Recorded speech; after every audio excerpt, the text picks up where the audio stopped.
In 2007, one single man was responsible for 20% of all revenue at Caesar's Palace. Not a crime syndicate, not a corporation. One person. His name was Terrance Watanabe, and he lost $204 million in 3 years. The most any individual has ever lost in Las Vegas history. Most people hear that number and assume he was reckless, stupid, out of control from the beginning. He was none of those things. He built a company generating $25 million every single month. He ran it for over 20 years. He was one of the sharpest business minds in America. So what actually happened inside that casino? Today I am going to show you exactly how Caesar's Palace built a custom trap around one man and how that same system is running on millions of people right now, just at a smaller scale. Where are you watching from? Drop it below. Terrance was born in 1957 in Omaha, Nebraska. His father Harry had built one of the most successful carnival supply companies in American history, the Oriental Trading Company. By the age of 20, Terrance was already CEO, and he was exceptional at it. He shifted the business focus toward party products, grew it from 17 local stores into a national operation, and eventually took it to $25 million a month in revenue. He did that by working every single day, traveling across Asia for months examining merchandise, never marrying, never stopping. The company was his entire life. By 43, he was burnt out.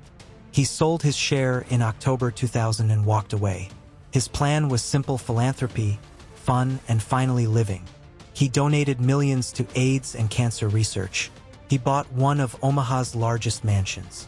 9 bedrooms, 18 bathrooms, a 3-story elevator, a custom wine cellar. But here is the problem nobody talks about. When a man spends 20 years pouring everything into one thing and that thing disappears overnight, the silence that follows is unbearable. He tried opening a restaurant. It went nowhere. His sister said he simply did not know what to do with his time. And that is when he found gambling. He started small. A casino across the border in Iowa. Nothing alarming. But word travels fast when someone is spending at that level. Casino hosts from Las Vegas flew out personally to meet him. They studied what he liked, what he drank, how he played. And then Caesar's Palace made him an offer. Private 3-bedroom suite. Free. A personal bartender available at all times. Tickets to the Rolling Stones. $12,500 a month for airfare. $500,000 in credit at the gift stores. 15% cashback on table losses above $500,000. A 7-course meal from a Michelin-level restaurant delivered to him at the table while he was mid-hand. Caesars had a loyalty program called 7-Star. It was their highest tier, reserved for the biggest spenders in the world. They looked at Terrance and decided 7-Star was not enough. So they invented a new tier above everything that already existed and called it Chairman. Terrance Watanabe was the only member in the history of the casino to ever hold that status. He was not a customer. He was a target. And the entire operation was built around keeping him inside. Now here is the part that changes everything. Terrance drank. His drink of choice was Jewel of Russia vodka, over $200 a bottle, and Caesars made sure he never ran out. Court documents later confirmed he was served 2 to 3 750 milliliters bottles every single day he was there. He was not drinking quietly. He was stumbling around the casino floor, falling asleep at tables.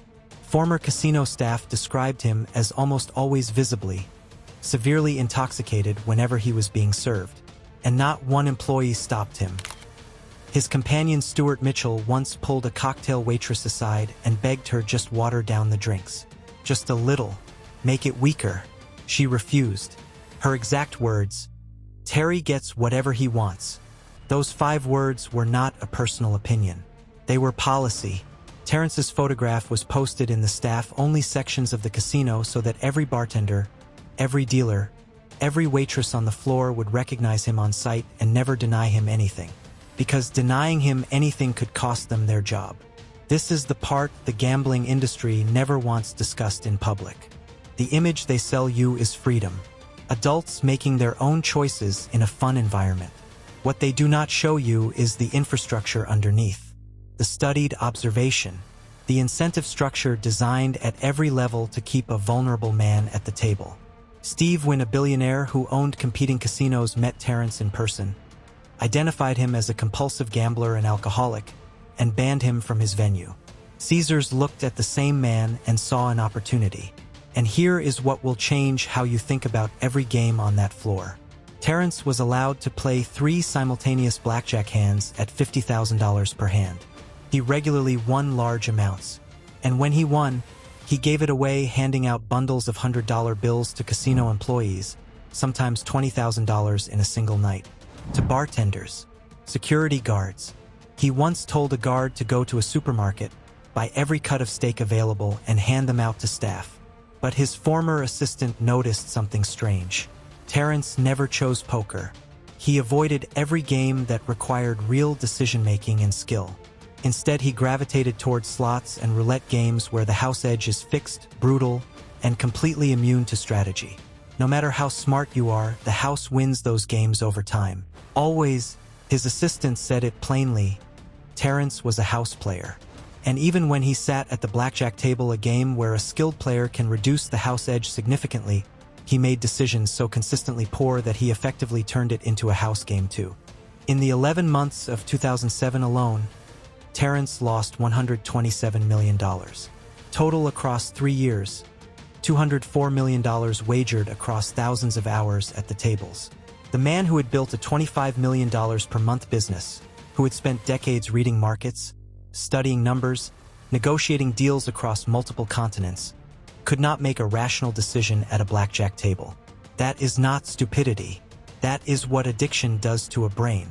It does not remove your intelligence. It severs the connection between what you know and what you actually do. Terrance knew the odds. He had understood numbers his entire adult life. The addiction simply made that knowledge useless. His family came to visit for Thanksgiving 2007. That is when he told them what had happened. $127 million. Gone. In 11 months. The casino, assuming he had more money elsewhere, gave him an additional $17 million loan. Weeks later, in January 2008, Terrance put his Omaha mansion up for sale. 9 bedrooms, 18 bathrooms, 3-story elevator. Sold for $2.66 million. It was already too late. His family brought him back to Omaha in early 2008. He still owed Caesars $14.7 million. Terrance then sued the casino, arguing they had deliberately kept him intoxicated to extract money from him. Caesars responded by launching criminal proceedings against him for the unpaid debt. He was facing up to 28 years in prison. Both sides eventually dropped their cases. In 2017, Terrance announced he had been diagnosed with prostate cancer. He launched a GoFundMe asking for $100,000 to cover treatment. He raised $28,000. The man who once handed out $20,000 in cash in a single evening to casino staff was asking strangers on the internet to help him pay a medical bill. Here is what I want you to take from this story. Terrance was not weak. He was not reckless from the start. He was a lonely, exhausted man who had spent his entire life building something, and when that something was gone, a casino offered him a replacement that felt real. Structure, excitement, a place where people knew his name and treated him like he mattered. They studied him. They designed an entire world around him. They made sure the drinks never stopped and the lights never dimmed and nobody ever said the word enough. Terrance eventually took full responsibility for his own choices. He said so publicly, and he was right to, because personal responsibility matters. But understanding how the trap is engineered is the only way to avoid stepping into it. Because that trap is not just in Las Vegas anymore. It is in your phone, in betting apps, in prediction markets marketed as skill, in platforms designed by the same psychology, just without the carpet and the chandeliers. Watch the next video. It shows exactly how online gambling is being built to hook a generation that has never set foot inside a casino.